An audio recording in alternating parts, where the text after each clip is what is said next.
بسم الله والصلاة والسلام على رسول الله.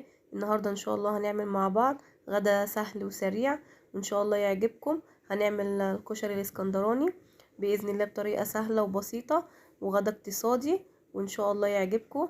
بسم الله كده زي ما حضراتكم شايفين الرز مفلفل ما شاء الله عليه، والبيض هنا حمرناه في سمنة، معلقة سمنة او زبدة. انا حمرته بمعلقة زبدة، تقدري انت تحمريه زي ما تحبي، معلقتين زيت معلقة سمنة، الدهان اللي انت تحبي تعملي بيه او بترتاحي فيه اعمليه على طول.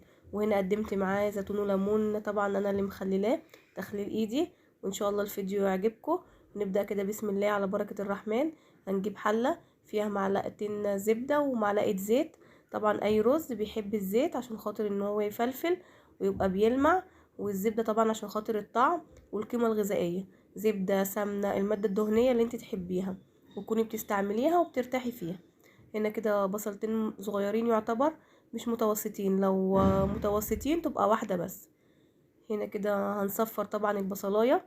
احنا هنا محضرة برضو زي ما ورياكم كده نص كيلو رز عليه كوباية عدس اصفر، ونقيتهم كويس وغسلتهم وركناهم طبعا جنبي.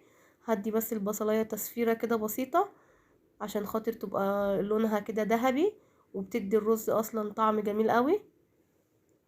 انا بحب اضيف لها البصلايه عشان خاطر بتخليه مسكر وبتديله قيمه غذائيه. طبعا في ناس كتير بتعمله من غير البصلايه، بس طبعا لو جربتوه ان شاء الله هيعجبكم وهتدعوا لي ان شاء الله واكتبوا لي في الكومنتات. كده بسم الله بصفر البصلايه، انا مهديه النار. وهنا غسلت الرز على العدس المقدار اللي انت تحبيه، انا بعمل نص كيلو عليه كوبايه عدس. هنا بقى في تكايه ان انا بفضل احمر او اشوح الرز بالبصله بالماده الدهنيه كده، اشوحهم حلو مع بعض عشان خاطر الرز بيفلفل وفي نفس الوقت بيبقى طعمه حلو، ما بيبقاش معجن. لان انا لو حطيته وقلبت تقليبه وضفت له الميه هبص الاقي ان هو طعمه زي العجين. انما كده انا بفضل اشوح لغايه ما اخلي العدس كده يصفر والرز كده يتشوح حلو، يعني يبقى بيشخلل زي ما بيقولوا بالبلدي كده. يبقى بصراحة طعمه تحفة وجميل، وان شاء الله تجربوه ويعجبكم. هنا حضرت جنبي طبعا البيض الكمية اللي انتوا تحبوها او عدد الاشخاص اللي هياكلوا بالهنا والشفا. حطيت عليه، غسلته، حطيت عليه مية ونقطتين خل او ملح.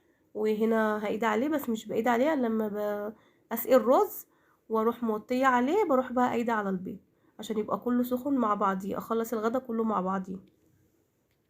طبعا انا هنا الغدا عندي زيتون، عندي ليمون، عامله مخلل لفت. اللي تقدميه جنبيه هو بيبقى عايز حاجات ايه، حاجه مخلله جنبيه. وتقدري طبعا تحمري بطاطس جنبيه، يبقى غدا كده اقتصادي وسريع وسهل وفي نفس الوقت طعمه حلو وقيمته الغذائيه عاليه.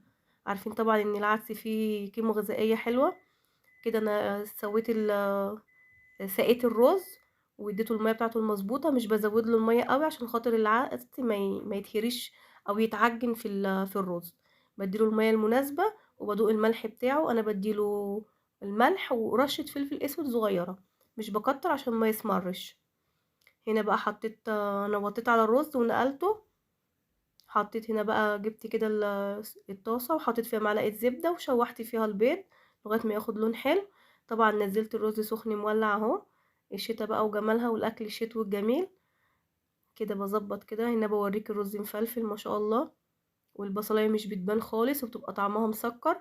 هجيب البيض هنا وارصه. غدا سهل وسريع واقتصادي وما شاء الله بألف هنا، ان شاء الله تجربوه على طريقتي ويعجبكم.